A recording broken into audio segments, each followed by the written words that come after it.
যাবে। তো চলুন মুভিটি শুরু করা যাক।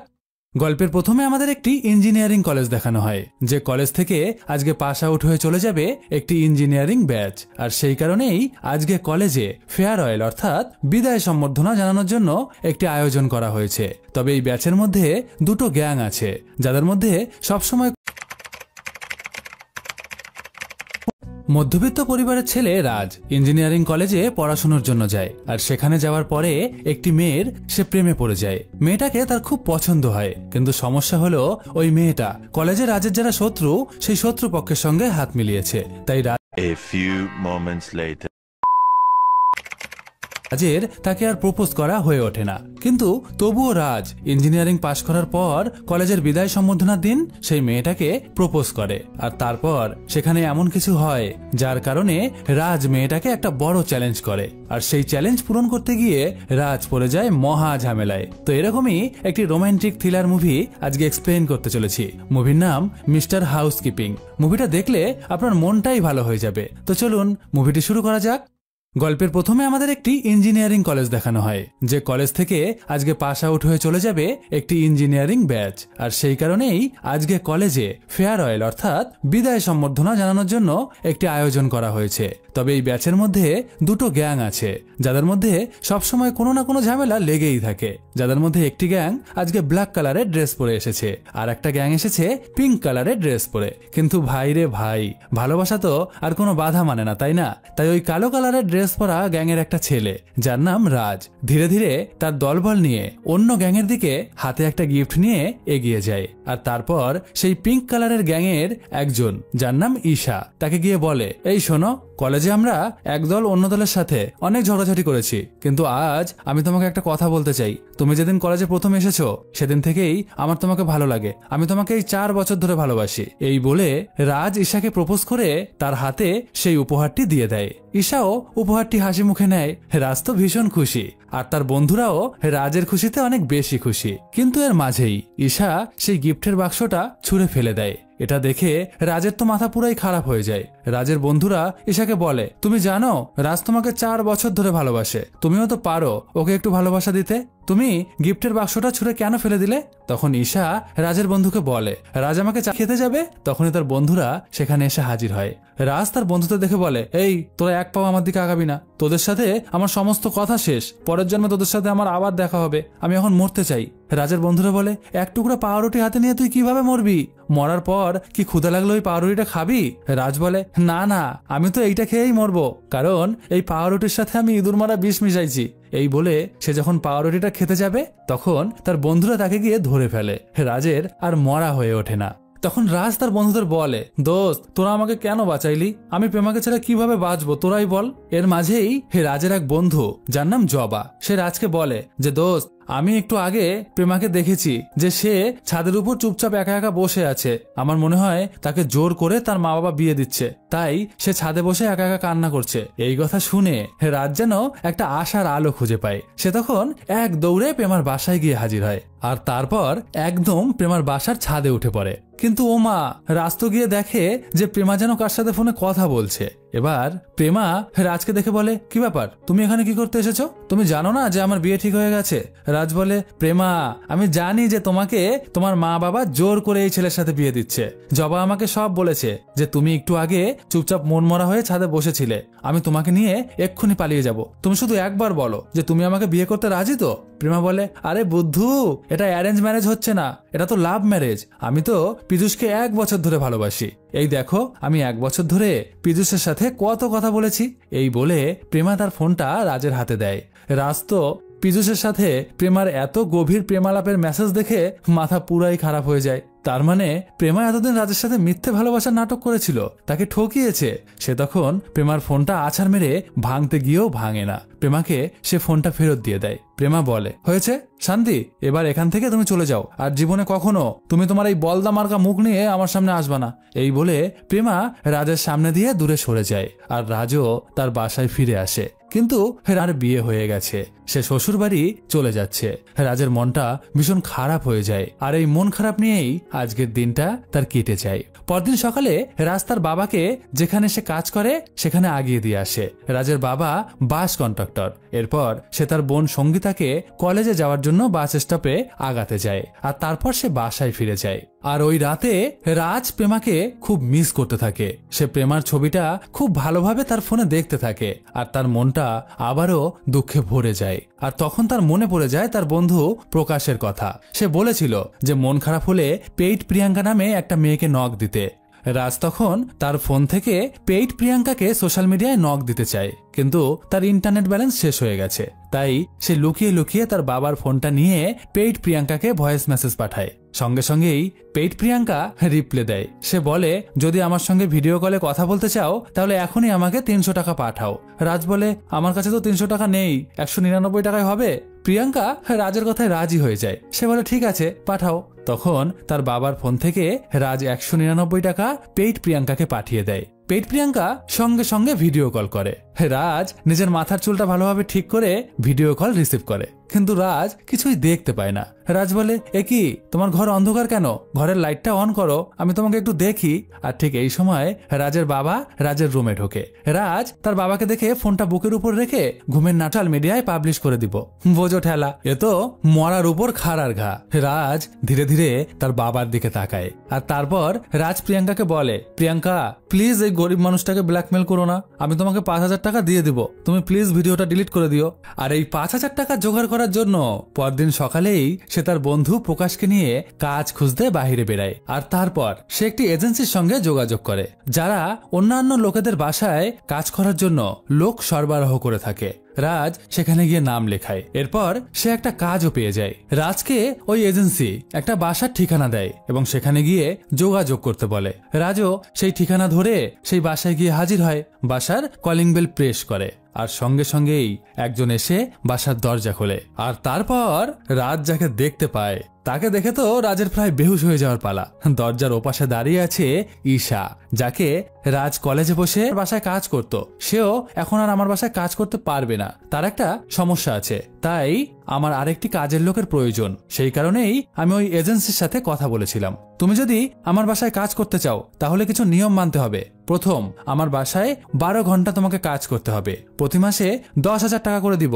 তোমার সঙ্গে আমার 6 মাসের এগ্রিমেন্ট করা থাকবে, এর মধ্যে কাজ ছেড়ে চলে যাওয়া যাবে না। আর প্রথম মাসের টাকা আমি তোমাকে অ্যাডভান্স দিয়ে দিব। রাজ রাজি হয়ে যায়। আর তখন ঈশা বলে, কিন্তু তার আগে আমার একটা কন্ডিশন আছে। জ্যোতি তোমার ইন্টারভিউ নেবে যে তুমি বাসার কাজ কত ভালো করতে পারো। এরপর জ্যোতি রাজের ইন্টারভিউ নেওয়া শুরু করে। সে রাজকে বলে, ওই পোলা, বলতো এই বাসার হলঘর মুছতে কতটা পরিমাণ পানির প্রয়োজন?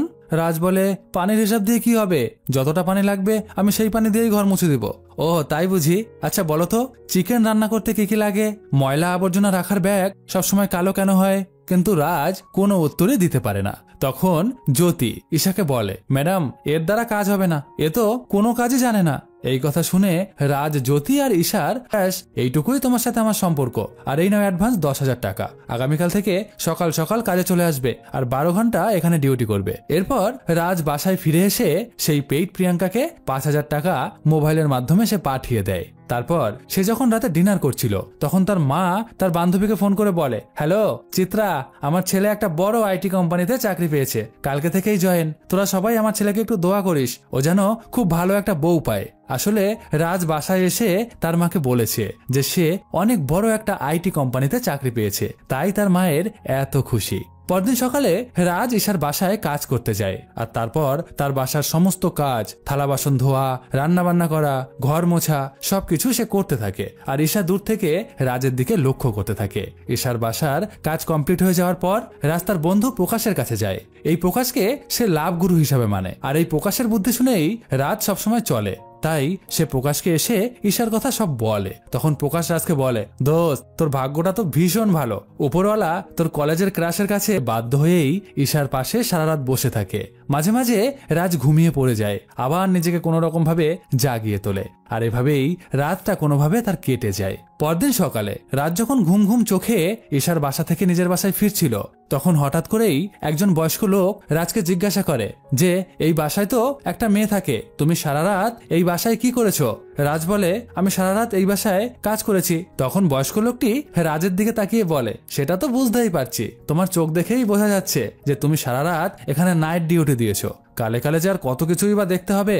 এই বলে সেই বয়স্ক লোকটি সেখান থেকে চলে যায়। আর তারপর থেকে প্রতিদিন ঈশা রাজকে ইচ্ছা করে রাতে কাজের ডিউটি দেয়, অর্থাৎ এবার থেকে রাজ রাতে কাজ করে আর দিনে বাসায় থাকে। একদিন সেই বৃদ্ধ লোকটি আবার রাজকে জিজ্ঞাসা করে আচ্ছা তুমি যে প্রতিদিন রাতে এত নাইট ডিউটি দাও তা তুমি ক্লান্ত হও না?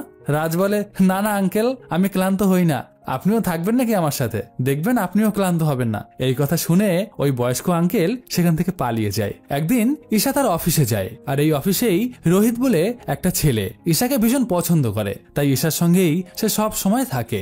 ঈশা ও রোহিতের উদ্দেশ্য বুঝতে পারে কিন্তু কোনো সাড়া দেয় না। তো আজকে কোম্পানি ঈশাকে একটি প্রজেক্ট কমপ্লিট করতে দিয়েছিল। সেই প্রজেক্ট কমপ্লিট করে ঈশা কোম্পানির সিনিয়রদের সেই প্রজেক্টটি মোবাইলের মাধ্যমে বড় একটা স্ক্রিনে দেখাতে শুরু করে। আর তখন কোম্পানির সিনিয়ররা ঈশার মোবাইলের ব্রাউজিং হিস্ট্রি দেখে তো হাসতে হাসতে পাগল হয়ে যায়, কারণ তারা দেখতে পায় যে ঈশার মোবাইল হিস্ট্রিতে সে কিছু 18+ ভিডিও সার্চ করেছে আর সেটাই সেখানে দেখা যাচ্ছে। একজন তো ঈশাকে বলেই ফেলে যে ঈশা তুমি কি গত রাতে এই ধরনের প্রজেক্টটি করেছো সারা রাত ধরে? ঈশা তখন বড় স্ক্রিনের দিকে চোখ যায় আর তারপর সে তার মোবাইলটা হাতে তুলে নেয়। তখন সে দেখে তার মোবাইলের ব্রাউজিং হিস্ট্রিটা কি যেন তার মোবাইল থেকে এই 18+ ভিডিও লক্ষ্য করছিল। একসময় ঈশা তার হাতে থাকা কাচের গ্লাসটা মেঝেতে ফেলে দেয়। এরপর সে ধীরে ধীরে রাজের দিকে তাকায়। ওখানে উপস্থিত থাকা সবাই ঈশার দিকে অবাক দৃষ্টিতে তাকিয়ে পড়ে। ঈশা হঠাৎ করেই বলে ওঠে রাজ তুমি তো আমার বাসার কাজের লোক, এক্ষুনি এই ভাঙা কাজগুলো পরিষ্কার করে দাও। এই কথা শুনে সবাই ঈশা আর রাজের দিকে অবাক দৃষ্টিতে তাকায়। আর রাজ এখন কি করবে কিছুই বুঝে উঠতে পারে না। ঈশা তার সাথে কেন এমনটা করলো সে কোনো উত্তরই মেলাতে পারে না। রাজ ধীরে ধীরে সেই ভাঙা কাচের টুকরোর কাছে যায় আর তারপর সেটা সে পরিষ্কার করতে শুরু করে। আর তখন ঈশা তার বন্ধুদের বলে গাইজ এ হচ্ছে আমার বাসার কাজের লোক, তোমাদের সাথে পরিচয় করাতে ভুলে গিয়েছিলাম। আমি এই ছেলেটাকে মাসে 10,000 টাকার বিনিময়ে আমার বাসায় কাজে রেখেছি, ও আমার বাসার চাকর। এরপর রাজ ঈশাকে ঈশা তার ফোনটা ভালোভাবে দেখে আর তখন দেখে যে হ্যাঁ তার কোম্পানির কলিগ রোহিত সত্যিই তাকে কিছু বাজে ভিডিও লিংক পাঠিয়েছিল। ঈশা তার ভুল বুঝতে পারে। সে তখন রাজকে বলে রাজ আমার খুব ভুল হয়ে গেছে, তুমি আমাকে প্লিজ ক্ষমা করে দাও। রাজ বলে ঠিক আছে কোনো ব্যাপার না। এই বলে সে তার বাসায় ফিরে যায়। আর ওই রাতে রাজের মা রাজকে জানায় যে তার বান্ধবী চিত্রা রাজের জন্য একটা মেয়ে ঠিক করেছে। মেয়েটা নাকি দেখতে খুবই সুন্দর, তাই রাজের মা ঠিক করেছে যে ওই মেয়েকে আগামীকাল তারা দেখতে যাবে।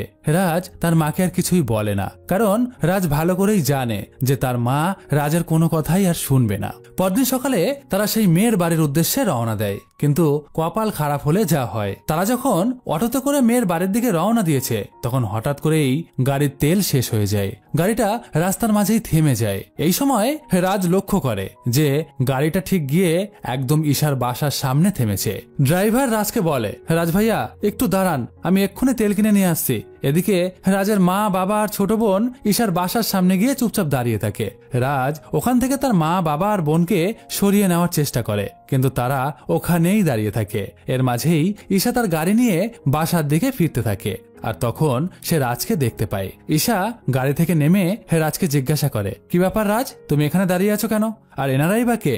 রাজের বোন বলে ভাইয়া এই মেয়েটাকে তুই একে চিনিস? রাজ তখন তার মা বাবা এবং ছোট বোনকে বলে যে এ হচ্ছে আমার স্কুল ফ্রেন্ড, ছোটবেলায় আমরা একই স্কুলে পড়াশোনা করতাম। এবং ঈশাকে বলে যে আমার মা বাবা আমার জন্য একটা মেয়ে দেখেছে, সেখানেই আমরা যাচ্ছিলাম, তখন সঙ্গে ঈশার সময় কাটাতে খুব ভালো লাগে। একদিন সন্ধ্যায় ঈশা রাজকে বলে রাজ কলেজে তোমার সাথে বন্ধুত্ব না করে আমার ভীষণ ভুল হয়েছে, আমি তোমাকে সত্যিই চিনতে ভুল করেছিলাম।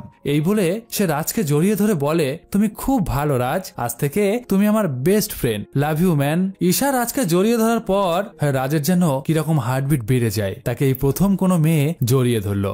আনন্দে আত্মহারা হয়ে যায় রাজ। আর এই দৃশ্য ঈশা দেখে হাসতে থাকে।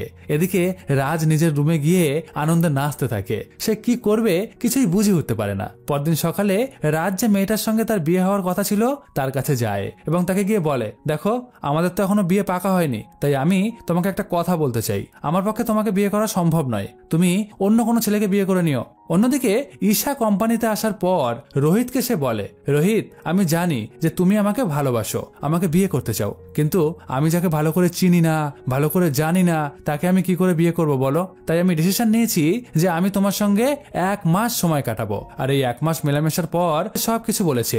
আমি ঈশার মা আর উনি হচ্ছে ঈশার বাবা। রাজ তখন ঈশার বাবাকে বলে, হাই আঙ্কেল, কেমন আছেন? ঈশার বাবা রাজকে বলে, হ্যাঁ ভালোই আছি, তুমি ভালো আছো? রাজ বলে, হ্যাঁ আমিও ভালো আছি। এরপরই ঈশার মা রাজকে তার কিচেনের জায়গায় নিয়ে যায় এবং রাজকে বলে, রাজ দেখো তো আমার মাইক্রোওভেনটা খারাপ হয়ে গেছে, তুমি ঠিক করে দিতে পারো কিনা? ঈশা বলেছিল যে শেষবার তুমিই নাকি মাইক্রোওভেনটা ঠিক করেছিলে। রাজ ভালোভাবে মাইক্রোওভেনের দিকে তাকায় আর তারপর সে ঈশার মাকে বলে, আন্টি আমি একটু বাইরে যাচ্ছি, একটু ফোন করে এখনই চলে আসবো। এই বলে সে বাহিরে আসে, ঈশাকে ফোন করে এবং তাকে বলে, ঈশা তুমি আমাকে ফোন করে বাসায় আসতে বলে কোথায় চলে গেছো? ঈশা বলে, রাজ আমার অফিসে খুব ইম্পর্টেন্ট একটা কাজ পড়ে গেছে। আচ্ছা আগেরবার তো তুমিই আমাদের মাইক্রোওভেনটা ঠিক করে দিয়েছিলে, তাই আমি মাকে বলেছি যে তুমি হয়তো মাইক্রোওভেনটা ঠিক করে দিতে পারো, একটু চেষ্টা করে দেখো না প্লিজ, যদি তোমার কোনো সমস্যা না থাকে। রাজ তখন বলে, না না কোনো সমস্যা নেই, আমি এখনই ঠিক করে দিচ্ছি।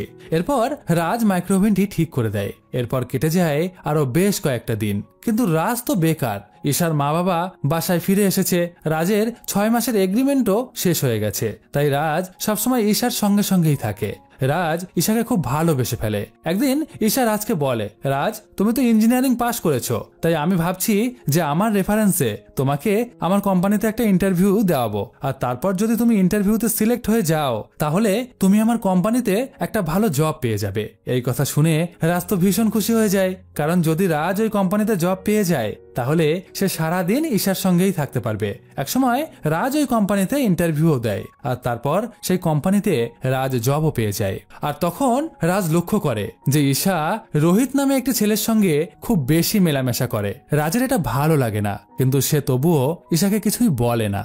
একদিন হঠাৎ ঈশা রাজকে বলে, রাজ কালকে ঈশা রোহিতকে নিয়ে খুব ভালোই আছে, আগামী মাসে তাদের বিয়ে, তাই রোহিত একদিন ঈশাকে তার বান্ধবীদের সাথে দেখা করতে নিয়ে যায়। আর তখন রোহিত তার বান্ধবীদের উদ্দেশ্যে বলে, গাইজ আমি খুব তাড়াতাড়ি স্বামী হতে চলেছি, তোমরা সবাই আমার জন্য উইশ করো। তখন ওই বান্ধবীদের মধ্যে থেকে একজন ঈশাকে জিজ্ঞাসা করে, তুমি ড্রিঙ্ক করো ঈশা?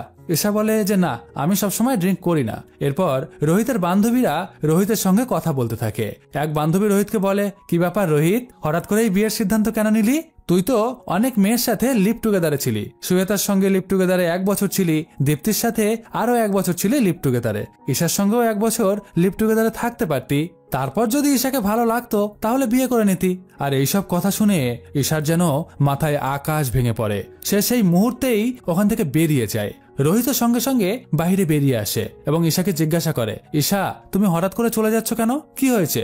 ঈশা তখন রোহিতকে বলে, তুমি দীপ্তি বলে একটা মেয়ের সাথে লিভ টুগেদারে 1 বছর কাটিয়েছো, শ্বেতা বলে আর একটা মেয়ের সাথে আরো 1 বছর কাটিয়েছো। কই সেই কথা তো তুমি আমাকে কোনোদিন বলনি। আরে এই সামান্য ব্যাপারটা আমি তোমাকে কি বলবো বলো? আমি যেদিন থেকে তোমাকে প্রপোজ করেছি সেদিন থেকে আমি আর কারো সাথে লিভ টুগেদারে থাকি না। তাছাড়া লিভিং পার্টনার আর বউয়ের মধ্যে তো পার্থক্য আছে, তাই না? ঈশা তখন বলে, তুমি একটা মেয়ের সাথে দিনের পর দিন বেড শেয়ার করেছো আর তারপর তুমি আমাকে বিয়ের প্রস্তাব দিয়েছো, তোমার কি লজ্জা করে না? তোমার কাছে লিভিং পার্টনার মানে একটা সামান্য ব্যাপার হতে পারে, কিন্তু আমার কাছে এটা অনেক বড় ব্যাপার। আর এই কথা বলতে বলতে রাজের কথাটা তার মনে পড়ে যায়, কারণ সেদিন রাজও বলেছিল যে লাভ ইউ আর আই লাভ ইউর মধ্যে তোমার কাছে পার্থক্য থাকতে পারে, কিন্তু আমার কাছে কোনো পার্থক্য নেই। এরপর সে তার বাসায় চলে যায়। ঈশা বুঝতে পারে যে প্রত্যেকটা মানুষের চিন্তাভাবনা আলাদা, হয়তো কারো কাছে কোনো একটা ব্যাপার খুবই সামান্য কিন্তু জীবনের জন্য নিয়ে যেতে পারি। রাজ তখন ঈশাকে পরিষ্কার ভাষায় জানিয়ে দেয় যে রাজের মনে কোনো সিম্প্যাথির আর জায়গা নেই, তুমি এখন এখান থেকে আসতে পারো। ঈশা তখন বলে যে রাজ আমি বুঝতে পেরেছি যে কোনো কাজই ছোট নয়, যে মানুষটা বাসার কাজের লোক হিসাবে কাজ করতে পারে, যে মানুষটা আমার ওয়াশরুম পরিষ্কার করতে পারে, সেই মানুষটার সঙ্গে বেডও শেয়ার করা যায় যদি মানুষটি সঠিক হয়, ভালোবাসতে জানে। আমি হয়তো বুঝতে অনেক দেরি করে ফেলেছি, কিন্তু সব শেষে ঠিকই বুঝতে পেরেছি। এই বলে ঈশা রাজকে জড়িয়ে ধরে আর তারপর রাজকে বলে আই লাভ ইউ রাজ, কিন্তু রাজ আর কোনো উত্তরই দেয় না। আর এখানেই মুভিটি শেষ হয়ে যায়। তো কেমন লাগলো আজকের মুভিটি অবশ্যই কমেন্ট করে জানান, ভালো লাগলে লাইক করুন, সাবস্ক্রাইব করুন এবং বন্ধুদের সাথে শেয়ার করে দিন। খুব শীঘ্রই আবার আসছি নতুন আরেকটি ভিডিও নিয়ে, ততক্ষণের জন্য সবাই খুব ভালো থাকবেন, টাটা।